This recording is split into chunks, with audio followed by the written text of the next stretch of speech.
podcast du groupe BPCE qui explore les enjeux et défis en matière de mixité, diversité et inclusion.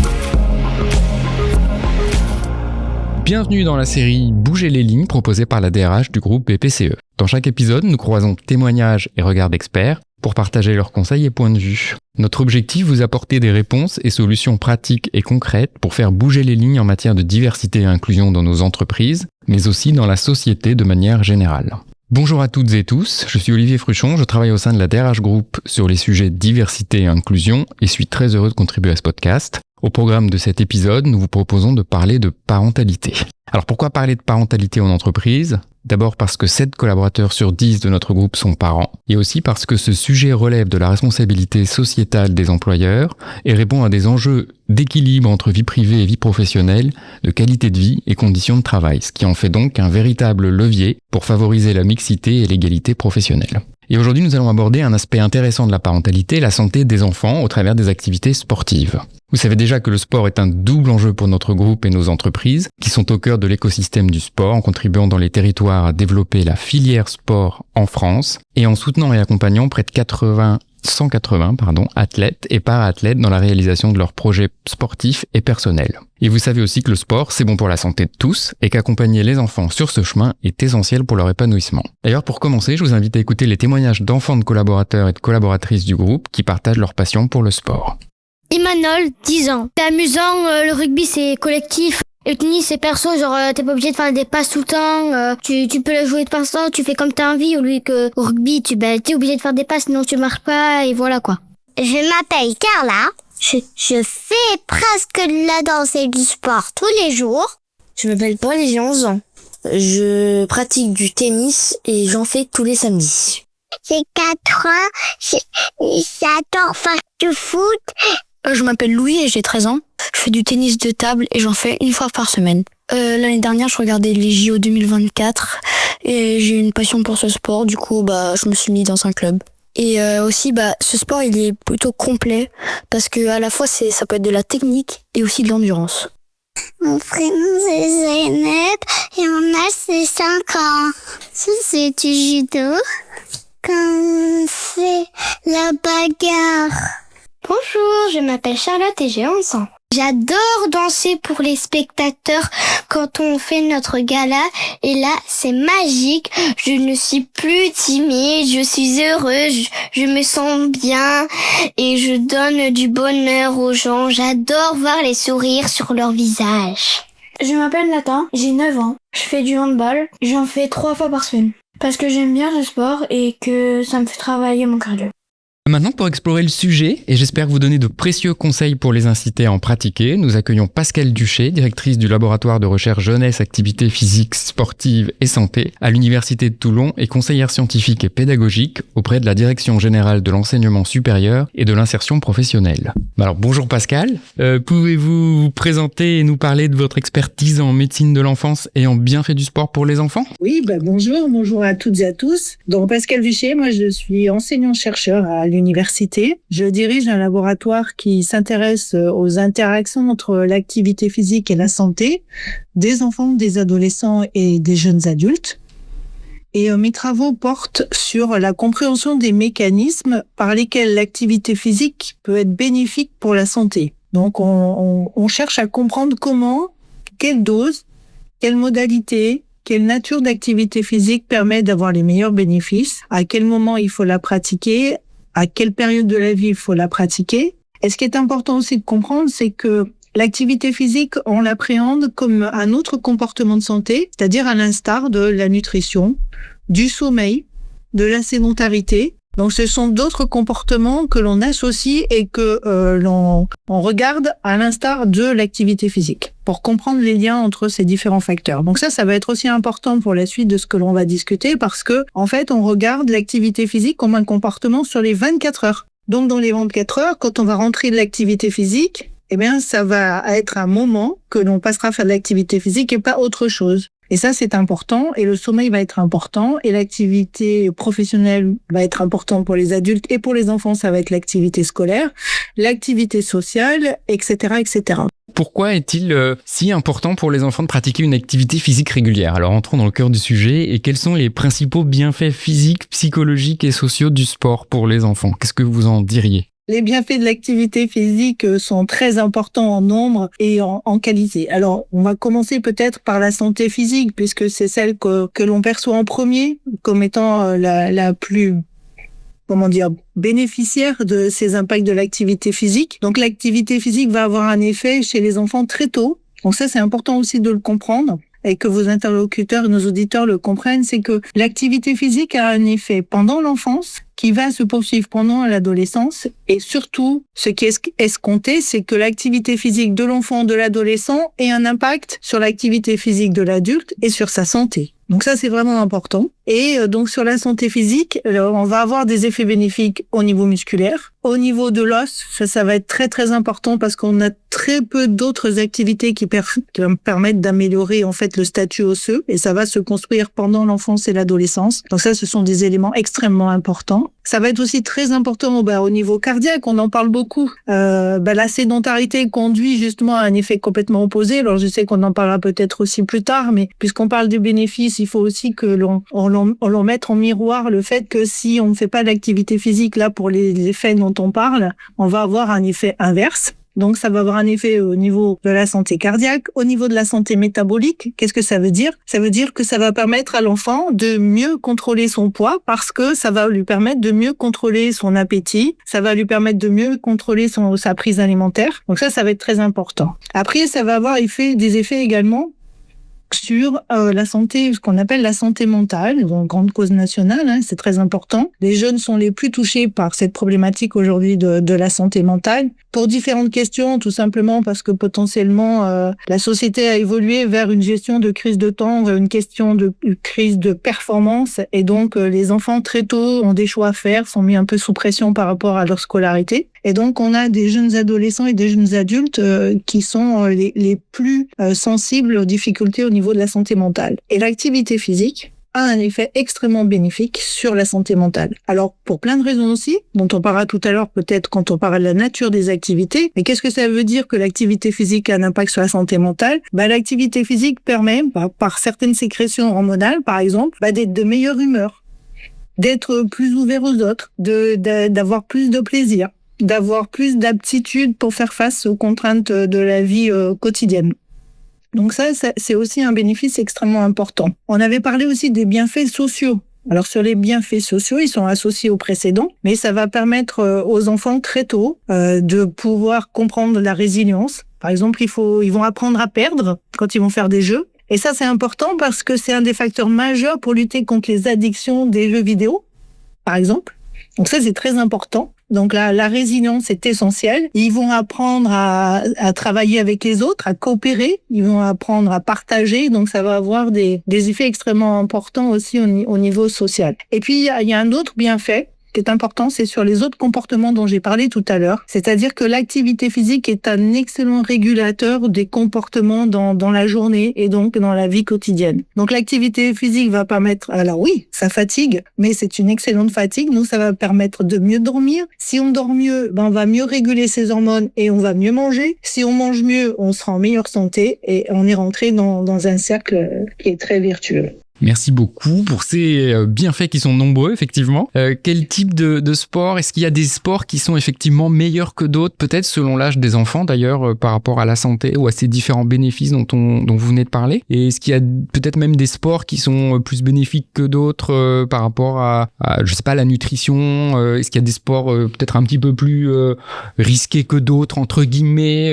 Est-ce que ça, vous avez étudié ces différences de l'implication, ou en tout cas des effets, plutôt du sport sur ces enfants? Et peut-être qu'il y a une différence d'ailleurs entre les sports collectifs et les sports individuels. Je pensais à ça par exemple, mais peut-être qu'il y a d'autres modalités qui sont intéressantes à étudier et sur lesquelles vous avez peut-être des recommandations.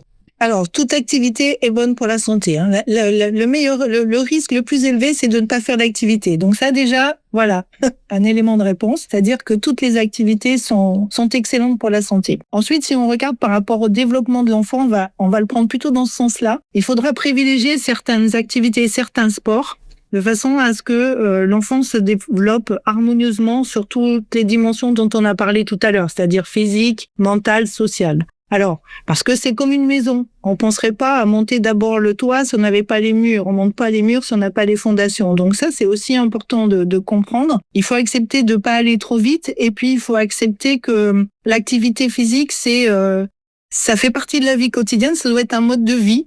Et plus on a ce mode de vie tôt, c'est-à-dire dans l'enfance, plus on va pouvoir le conserver. C'est extrêmement compliqué de pouvoir faire de l'activité physique quand on n'en a pas fait jeune, si on n'a pas intégré ça dans notre mode de vie, puisque les obstacles majeurs à la pratique sont des problématiques de temps et des problématiques d'espace, c'est-à-dire de proximité. S'il faut se déplacer loin, on est moins enclin à se déplacer loin, sauf si on a l'habitude de le faire. Bon, ça c'est très important. Alors, pour aller plus précisément sur la question que vous posez, bien chez les tout petits, c'est important de faire de l'activité physique en termes de multi-activité. C'est-à-dire, il faut développer tous les savoir-faire moteurs, c'est-à-dire la motricité de base, tout ce qui est sensorimoteur, tout ce qui est relationnel. Il faut pas oublier que chez le petit enfant, donc là on est chez le tout petit, le premier langage, c'est le mouvement.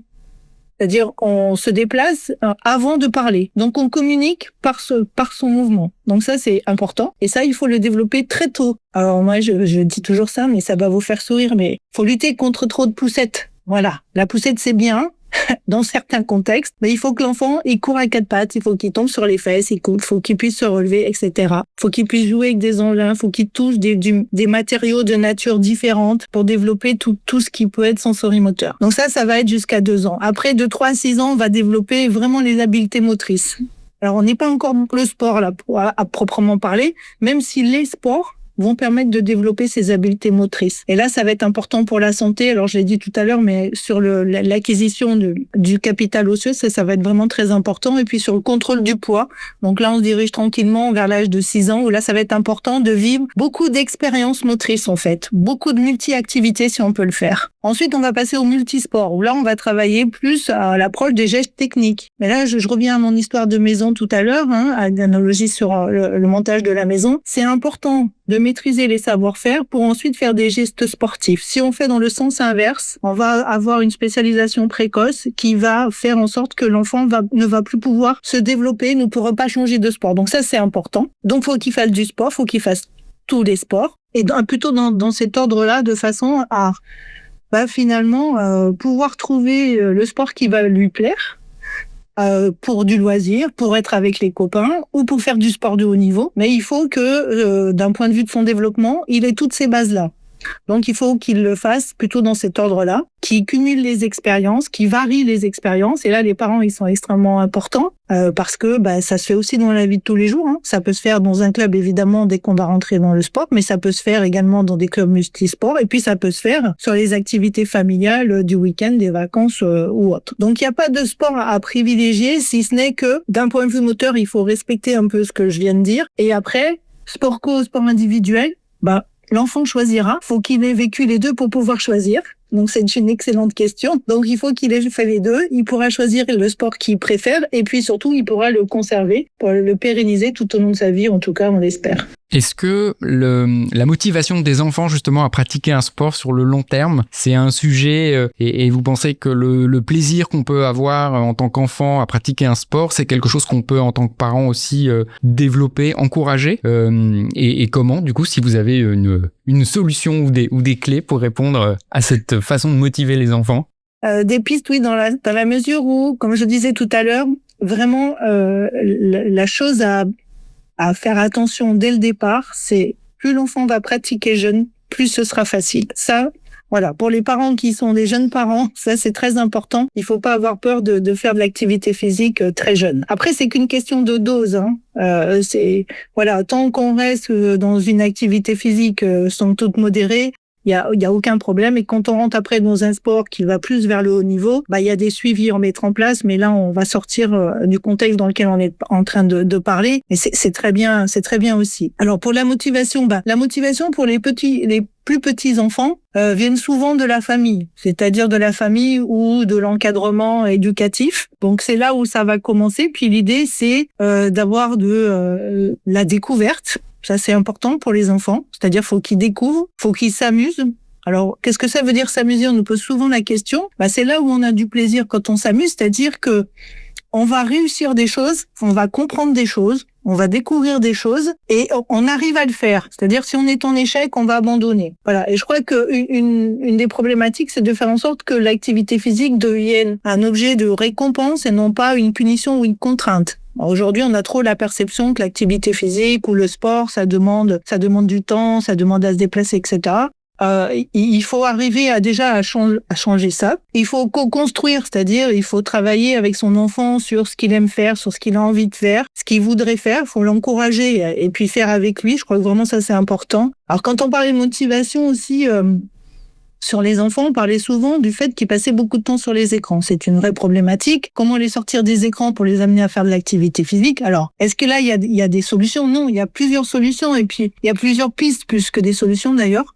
C'est, on donne un temps de départ à l'activité écran, on donne un temps d'arrêt à l'activité écran, voire même on joue avec son enfant à l'activité écran, et ensuite on fait une activité ensemble, collective en famille, et ça peut être très simple parce que ça peut se faire dans la vie quotidienne, c'est-à-dire aller se balader, aller découvrir, aller visiter, ou ça peut être simplement l'amener dans un centre sportif, ou l'amener à la piscine, ou l'amener à la patinoire, ou etc., et faire avec. Ça, pour les petits, c'est important. Pour les plus grands, les préados et les adolescents, là, ce sont plutôt les copains et les copines qui sont importants, où là, on va retrouver plutôt d'autres moteurs et d'autres objets de motivation et de coopération. Et là, ça va fonctionner si, là aussi, ils sont dans le plaisir, c'est-à-dire dans une situation finalement de réussite, c'est-à-dire où ils ont confiance en eux. S'ils ont confiance en eux, ils vont pouvoir participer et ils vont pouvoir s'impliquer. Donc ça, c'est vraiment important. Donc en fait, des solutions, non. Je pense qu'il y a vraiment des pistes. Tout à chacun doit trouver la piste qui lui convient. En tout cas, l'entourage est extrêmement important et il faut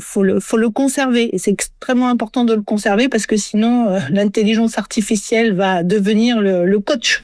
Oui, donc en fait, le meilleur conseil de ce que moi je retiens effectivement de ce que vous venez de dire, c'est d'essayer de le faire ensemble et d'essayer de se dire qu'il y a des moments et que quand ils sont petits, il faut vraiment leur mettre le pied à l'étrier, en pratiquer avec eux quand ils sont un peu plus grands, et puis après, c'est les copains qui prennent le relais, comme vous le disiez, quand ils sont ados et voilà, où la famille est un peu en retrait par rapport aux copains. Ok. Est-ce que pour conclure, vous avez un message que vous aimeriez transmettre aux parents et aux enfants sur l'importance du sport, sachant que vous avez dit énormément de choses déjà? Est-ce qu'il y a une synthèse comme ça ou quel élément vous voudriez transmettre? Moi, ce que je voudrais dire aux parents, c'est que les parents qui aiment l'activité physique, ça va fonctionner parce que ils vont partager, parce que ils savent tous les bénéfices que l'activité physique a. Ils vont savoir lever les obstacles, c'est-à-dire l'activité physique, comme je le disais tout à l'heure, il faut du temps. Oui, c'est vrai, mais 20 minutes par jour, c'est déjà bien, si on peut le faire tous les jours. Ils vont savoir lever les obstacles de proximité. Ils vont trouver une façon soit de se déplacer, soit de le faire à côté. Donc ça, il y aura pas de problème. C'est plutôt peut-être s'adresser aux parents qui, ont une image plutôt négative ou sont pas très en faveur de l'activité physique pour plein de raisons, parce que eux, ils ont mal vécu l'éducation physique à l'école. On sait que c'est un des facteurs majeurs. Ou parce que quand ils ont fait un sport, ils étaient en échec, ou voilà. C'est plutôt à eux, je pense qu'il faut s'adresser et se dire que il faut essayer. Aujourd'hui, il y a tellement d'activités physiques et de sports qui sont faits qu'ils vont finir par trouver une activité qui va leur permettre de passer du temps en famille ou avec leurs enfants et qui vont leur permettre eux aussi de se faire plaisir. Et ça, une fois qu'ils se seront fait plaisir en faisant de l'activité physique, j'ai envie de dire, comme un vieux slogan, ils vont l'adopter. C'est-à-dire, ça va rentrer dans leur vie et ils vont trouver après le temps et le lieu pour réitérer ça. Donc ça, je pense que c'est important. La deuxième chose que je voudrais dire, c'est que l'activité physique fait partie des rythmes biologiques. Ça, j'ai pas trop développé cet aspect-là. J'en ai juste parlé quand j'ai parlé du sommeil, mais simplement dire que l'humain est fait pour bouger. Et que bien vivre en bonne santé, c'est-à-dire aussi vivre en étant moins fatigué, ça marche quand on fait de l'activité physique, ça fonctionne. L'activité physique est vraiment essentielle pour réaliser à faire ça. Et ça veut dire que tout simplement, il faut s'en préoccuper au début jusqu'à ce que ça devienne un automatisme. Alors l'image, c'est comme se laver les dents. On le fait, on l'a appris, donc on le fait. Et si on a appris à aller à un endroit en marchant avec les copains ou si on a appris, on va le faire. Voilà. Donc ça c'est important parce que c'est un élément d'un tout. Voilà, ça fait partie de ce rythme biologique qui est essentiel. Et puis, c'est tellement génial en fait de faire de l'activité physique parce que ça permet de se découvrir soi-même et puis de découvrir plein de lieux. Quand on est capable de marcher, on peut découvrir une ville en marchant plutôt que de prendre le bus. On est capable d'aller dans d'autres pays et puis de visiter. Et on est capable de discuter avec des gens parce que on va moins vite en voiture. Quand on marche, on rencontre des personnes. Donc voilà, il faut vraiment voir l'activité physique comme un moyen d'échanger avec les autres. Merci beaucoup Pascal pour ces éclairages, ces conseils. J'espère que ça aura permis à nos auditeurs de challenger leurs pratiques sportives, celles de leurs enfants et celles de toute la famille plus globalement. Et à très bientôt pour un nouvel épisode du podcast Bouger les lignes.